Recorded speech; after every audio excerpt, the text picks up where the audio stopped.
ఆంధ్రప్రదేశ్లో మహిళలకు శుభవార్త. సో మనకి తల్లికి వందనం పథకం సంబంధించి ప్రత్యేకంగా ఇప్పుడే మనకి 3 రూల్స్ అయితే రావడం జరిగింది. ఈ యొక్క 3 మీరు కంప్లీట్ చేసుకుని ఉంటేనే ఈ యొక్క తల్లికి వందనం అంటే స్కూల్కి వెళ్ళే ప్రతి విద్యార్థికి ఏడాదికి 15,000 రూపాయలు ఇస్తామని సూపర్ 6లో మన ఏపీ ప్రభుత్వం, కూటమి ప్రభుత్వం గత ఎన్నికల్లో హామీ ఇచ్చిన విషయం తెలిసిందే. అయితే ఒక్కొక్కటి నెరవేర్చుకుంటూ వస్తూ ఉన్నారు. ఈ జూన్ నెలలో తల్లికి వందనం డబ్బులైతే వేయనున్నారు. సో ఎవరికి వస్తాయి ఏంటి అనేది ఈరోజే మనకి ఈ యొక్క జూన్ 9వ తారీఖున సీఎం చంద్రబాబు గారు కొన్ని కీలక సమాచారం అయితే ఇచ్చారు. 2-3 రోజుల్లో ఫైనలైజ్ చేస్తామని. అయితే అంతకుముందే మనకి తల్లికి వందనానికి సంబంధించి కొన్ని ముఖ్యమైన రూల్స్ అయితే రావడం జరిగింది. సో ఎవరైతే తల్లులు ఉన్నారో సో ప్రతి విద్యార్థికి కూడా ఇక్కడ ఇస్తారు. ఫస్ట్ క్లాస్ నుంచి ఫస్ట్ క్లాస్ నుంచి ఇంటర్ వరకు కూడా ఎవరైతే మీ ఇంట్లో ఎంతమంది పిల్లలు ఉంటే అంతమందికి ఇస్తారు. కానీ ఇక్కడ మనకి కొన్ని 3 సూచనలు అయితే ఇచ్చారు.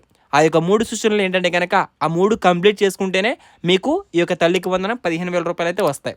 అందులో మొదటిది ఏంటంటే కనుక మీ యొక్క సచివాలయంలో మీకు వాలంటీర్ ఉండేవారు ఇదివరకు గత ప్రభుత్వంలో. ఇప్పుడు మీకు ఆ యొక్క హౌస్ హోల్డ్ మ్యాపింగ్ అయ్యిందా లేదా?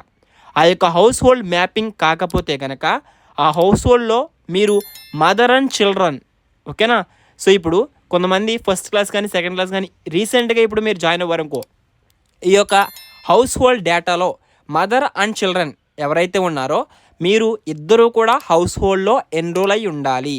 సో ఒకవేళ మీరు అయ్యారా లేదా తెలుసుకోవాలనుకుంటే వీడియో డిస్క్రిప్షన్లో లింక్ ఇస్తాను. లేదా మీరు అంతగా చెక్ చేసుకోవాలకపోతే కనుక మీ యొక్క సచివాలయంకి వెళ్ళి మీ యొక్క గ్రామ సచివాలయంలో సెక్రటరీ కానీ లేదా ఎవరైతే ఉంటారో వారిని కాంటాక్ట్ అవ్వండి. సో మా మదర్ విధంగా స్టూడెంట్ ఇద్దరు కూడా మీరు అవ్వారో లేదో చెక్ చేసుకోండి. అవ్వకపోతే కనుక మీరు ఎన్రోల్మెంట్ చేసుకోవాలి, ఓకేనా? సో లేదు మీరు ఇంకా ఎన్రోల్ అవ్వకపోతే ఖచ్చితంగా చేసుకోవాలి హౌస్ హోల్డ్ డేటాలో ఇంకా ఎన్రోల్ చేసుకోకపోతే. ఇక అలాగే హౌస్ హోల్డ్లో మీరు ఎన్రోల్ అయ్యి ఉండి ఇంకా ఈకేవైసీ కంప్లీట్ అవ్వకపోతే మదర్ ఖచ్చితంగా ఈకేవైసీ అనేది కంప్లీట్ చేసుకోవాలి, ఓకేనా? సో రెండవది ఈ యొక్క తల్లి ఎవరైతే ఉన్నారో ఆ తల్లి యొక్క ఈకేవైసీ కంప్లీట్ అవ్వకపోతే మీకు ఈ యొక్క తల్లికి వందనం పథకం 15,000 రూపాయలు అయితే రావు.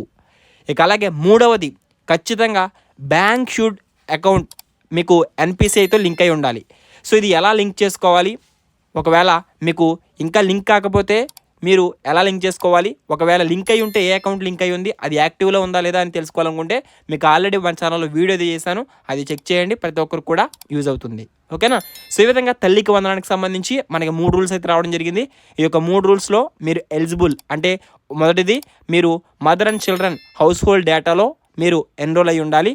ఒకవేళ ఎన్రోల్ అవ్వకపోతే ఇమీడియట్గా ఈ యొక్క రోజు రేపు ఖచ్చితంగా ఈ 2 రోజుల్లో చేసుకోండి. లేదు అలాగే మదర్ ఈకేవైసీ ఖచ్చితంగా కంప్లీట్ చేసి ఉండాలి హౌస్ హోల్డ్స్లో డేటాలో. ఒకవేళ అవ్వకపోతే కంప్లీట్గా చేసుకోండి. ఇక బ్యాంక్ అకౌంట్ లింక్ అనేది ఎన్పిసిఐతో లింక్ అయి ఉండాలి. సో ఈ 3 కూడా మీరు ఖచ్చితంగా చేసుకుని ఉండాలి. అప్పుడు మనకి తేదీ అనేది ఫైనలైజ్ అవ్వలేదు. మొట్టమొదట జూన్ 12 అన్నారు కానీ ఈ నెలలోనే మనకి తల్లికి వందనం పథకం డబ్బులు అయితే వేయడం జరుగుతుంది, ఓకేనా? సో 2024-25 డేటా అన్నారు. సో ఆ యొక్క 2024-25 విద్యా సంవత్సరానికి గాను ఎవరైతే మనకి ఈ యొక్క విద్యార్థులు ఉన్నారో వారికి ఈ యొక్క అమౌంట్ అయితే వేయడం జరుగుతుంది, ఓకేనా? సో యూజ్ఫుల్ వీడియో అయితే మన ఛానల్లో ప్రొవైడ్ చేశాను. ఎప్పటికప్పుడు ఇలాంటి ప్రభుత్వ పథకాల సమాచారం తెలుసుకోవాలనుకుంటే మన ఛానల్ని సబ్స్క్రైబ్ చేసుకోండి. Thanks for watching. ఈ వీడియో నచ్చితే మీ యొక్క మిత్రులకి షేర్ చేయండి. Have a nice day. జై హింద్.